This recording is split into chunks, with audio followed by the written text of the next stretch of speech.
दोस्तों, सुज़लोन एनर्जी की बात करें तो स्टॉक आज इंट्राडे में 50 के स्तर को भी तोड़ दिया। अब आप देख सकते हो कि लगातार गिरावट जारी है। 86 पे हाई बनाने के बाद स्टॉक लगातार नीचे आते हुए 50 के स्तर को भी तोड़ा है। अब इस गिरावट के पीछे सबसे बड़ी रीज़न है बाज़ार में तूफ़ानी गिरावट।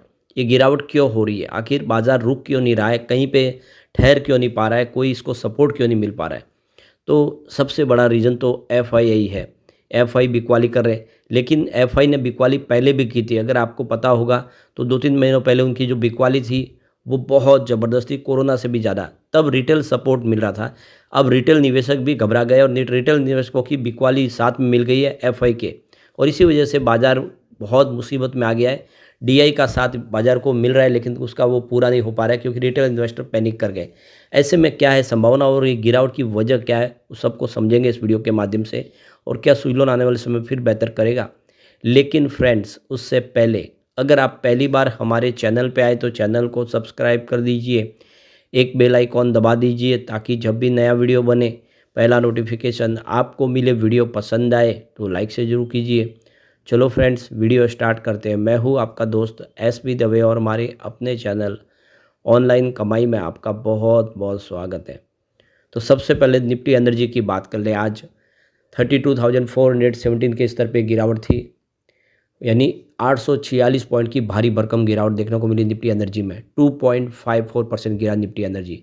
अब इतनी ज़बरदस्त गिरावट में तो देख सकते हो कि लोअर सर्किट लगी जाते हैं, काफ़ी स्टॉक में लोअर सर्किट लगे, लेकिन गनीमत ये है कि सुज़लोन में आज क्लोजिंग लोअर सर्किट के साथ नहीं हुई है। तो 5 बड़े कारण हैं जिसकी वजह से बाज़ार में गिरावट हो रही है। यहाँ पे चीन ने अमेरिका को एक बड़ा झटका दिया है और इसका पूरा असर इंडिया के बाज़ार में भी देखने को मिला। तो देख सकते हो जो पहला रीज़न बना है गिरावट का, डीप सीक जो एक नई एआई टेक्नोलॉजी इजाद की है सुज़लोन ने, चाइना ने। तो आर्टिफिशियल इंटेलिजेंस की रेस में चीन ने एक बड़ी छलांग लगाई है। ऐसा लग रहा था कि अमेरिकी कंपनियां इस रेस में किसी दूसरे देश से बहुत आगे है, लेकिन चीन ने बड़ी चाल चल दी। चीन ने इस सेगमेंट में डीप सीक R1 को इंट्रोड्यूस किया है, जो एक रीजनिंग मॉडल है। डीप सीक R1 की पॉपुलैरिटी की खास वजह कम कीमत होना है। चीन के पास एक बड़े ऐलान से अमेरिकी आई चीन के इस बड़े ऐलान से अमेरिकी आईटी कंपनियों में खलबली मच गई है, जिसका असर सीधा शेयर बाजार पर देखने को मिल रहा है। खासकर नैस्डैक में बड़ी गिरावट देखी जा रही है। अब इसे भारतीय कंपनियां भी अछूती नहीं है, उस पर भी नेगेटिव असर देखने को मिला है। डीप सीक R1 को ऑगमेंटेड रीजनिंग और एनालिटिकल कैपेबिलिटी के लिए तैयार किया गया है। इस कंपनी का हेडक्वार्टर चीन के हंगझो शहर में है। कंपनी की शुरुआत 2003 में लैंग वैंगफेंग की थी, और देख दो कि जहां ओपन AI-01 की कीमत $15 प्रति मिलियन इनपुट टोकन है और $60 प्रति मिलियन आउटपुट टोकन की है, वही डीप सीक R1 की कीमत महज $0.55 प्रति मिलियन इनपुट टोकन और $2.19 प्रति मिलियन आउटपुट टोकन है। कंपनी का कहना है कि उन्हें इस AI मॉडल को बनाने में सिर्फ 2 महीने का वक्त लगा है, जहां अमेरिका की कंपनियां वर्षों से लगी हुई थी इसको खड़े करने में। तो ये एक बड़ा रीज़न बना है जिसकी वजह से बाज़ार गिरा है अमेरिकी बाज़ार के साथ साथ में। दूसरा जो रीज़न बन रहा है, अमेरिकी डॉलर में मजबूती। डॉलर लगातार मजबूत होना भारतीय बाज़ार में गिरावट का एक बड़ा कारण है। शुक्रवार को भी भारतीय बाज़ार में देखिए रुपया कुछ मजबूत हुआ था, लेकिन अमेरिकी राष्ट्रपति डोनाल्ड ट्रंप के टैरिफ संबंधी फैसले पर अनिश्चितताओं के बीच सोमवार को रुपये में गिरावट के साथ खुला। 27 जनवरी को शुरुआती कारोबार में 22 पैसे की गिरावट के साथ 86.44 प्रति डॉलर पर आ गया। अमेरिकी राष्ट्रपति डोनाल्ड ट्रंप ने कोलंबिया पर टैरिफ और प्रतिबंध लगाने की धमकी दी है, जिसके बाद डॉलर में मजबूती आई है। तीसरा जो रीज़न बन रहा है वो है कंपनी के नतीजे। तीसरी तिमाही में कंपनियों के नतीजे अच्छे दिख नहीं रहे। अगर बड़ी कंपनियों के नतीजे अच्छे होते तो फिर बाज़ार में एक अलग जोश देखने को मिलता। हालांकि कुछ कंपनियों के रिजल्ट इन लाइन रहे, जबकि अधिकतर कंपनियों ने निराश किया है। यही नहीं, जिन कंपनियों के नतीजे उम्मीदों के मुताबिक नहीं होते उन कंपनियों के शेयरों की पिटाई और ज़्यादा हो रही है, सेंटीमेंट और बिगड़ रहा है। चौथा जो रीज़न बन रहा है प्रॉफिट बुकिंग। तो बजट को लेकर भी निवेशकों में सस्पेंस है। क्या सरकार कोई सख्त कदम उठा सकती है? अगर ऐसा होता है तो फिर बाज़ार में गिरावट और गहरा हो सकता है, जिस कारण से निवेशक थोड़ा प्रॉफिट बुक करके घर ले जाना लगे, क्योंकि बजट में कई बड़े फैसले होने की उम्मीद जताई जा रही है। पाँचवा जो रीज़न है, विदेशी निवेशकों का भारतीय बाजार से मोह भंग। विदेशी निवेशक पिछले 4 महीने से लगातार बिकवाली कर रहे, जिससे बाजार पर दिन प्रतिदिन दबाव दिख रहा है। हालांकि घरेलू बड़े निवेशक लगातार खरीदारी करें, लेकिन बाजार को चलने के लिए कोई बड़ा ट्रिगर मिल नहीं पा रहा है। तो ये सबसे बड़े रीज़न है जिसकी वजह से बाजार आज गिरा है। अब सुजलॉन की बात कर ले तो स्टॉक की शुरुआत ही निगेटिव हुई 52.40 पर, क्लोजिंग फ्राइडे की 52.54 के आसपास थी। इंट्राडे में 52.48 का हाई बना, यानी पूरे दिन में स्टॉक के अंदर तेज़ी नहीं बन पाई। और लो है वो 49.91, यानी 50 के स्तर को भी इसने तोड़ा। अंत में क्लोजिंग 50 के आसपास रही 50.13 पर, जहाँ पे 4.59% की गिरावट थी, यानी लोअर सर्किट नहीं लगा। अब इसकी परफॉर्मेंस देखें, पिछले एक साल में 48.77% की तेज़ी देखने को मिली स्टॉक के अंदर, जबकि निफ्टी की इस दौरान 5.22% की रैली बनी है।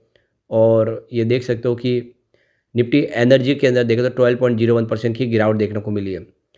सुजलॉन एनर्जी का शेयर देखो पिछले 5 ट्रेडिंग सेशन से लगातार गिर रहा है, और यहाँ पे देखिए 50.19 के स्टॉक के आसपास आ गया है 4.5% की गिरावट के साथ में।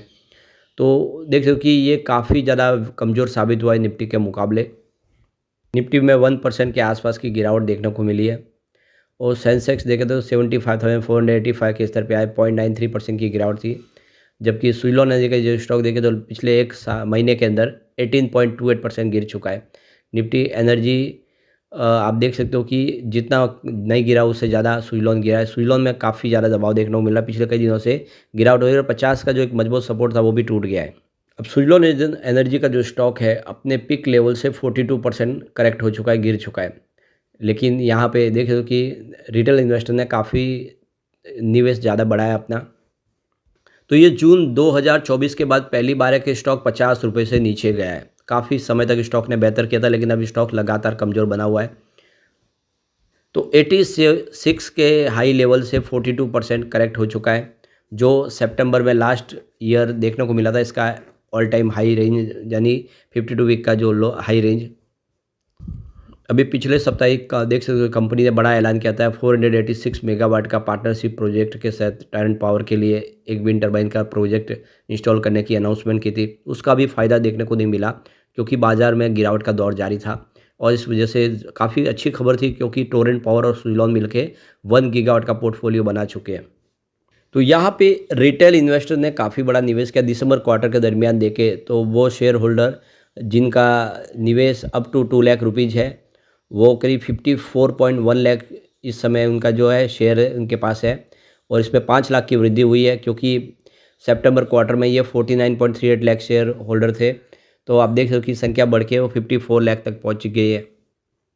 रिटेल इन्वेस्टर की हिस्सेदारी अगर सुजलॉन में देखें तो 24.49% की स्टेक है, जो पिछले क्वार्टर में 23.55% के आसपास थी। रिटेल इन्वेस्टर ने काफ़ी ज़्यादा भरोसा जताया स्टॉक के ऊपर दिसंबर में। यहाँ पे म्यूचुअल फंड की भी हल्की सी होल्डिंग बढ़ी है, 4.44% हुई है दिसंबर क्वार्टर में, जो पहले 4.14% के आसपास थी। वैसे फॉरेन पोर्टफोलियो इन्वेस्टर की होल्डिंग कम हुई है, 22.88% के आसपास आ गई है, जो पिछले क्वार्टर में 23.72% के आसपास थी। तो एफआई तो बाजार से लगातार अपनी बिकवाली कर ही रहे हैं, हर सेक्टर से बाहर निकल रहे हैं, इस वजह से यहाँ पर भी बिकवाली हुई है, लेकिन ओवरऑल इसके फंडामेंटल अच्छे हैं। बाजार जैसे ही संभलेगा स्टॉक फिर तेज़ी से दौड़ सकता है, और इसीलिए घबराहट में कोई गलत डिसीजन आपको नहीं लेना चाहिए। लेकिन फ्रेंड्स, कोई भी इन्वेस्टमेंट करने से पहले अपने फाइनेंशियल एडवाइज़र से एडवाइस ले ले, या अपना खुद का रिसर्च करें, क्योंकि मैंने वीडियो आपके एजुकेशनल पर्पज़ के लिए ही बनाया। वीडियो पसंद आए तो लाइक से ज़रूर कीजिए और चैनल को सब्सक्राइब कर दीजिए। Thank you friends.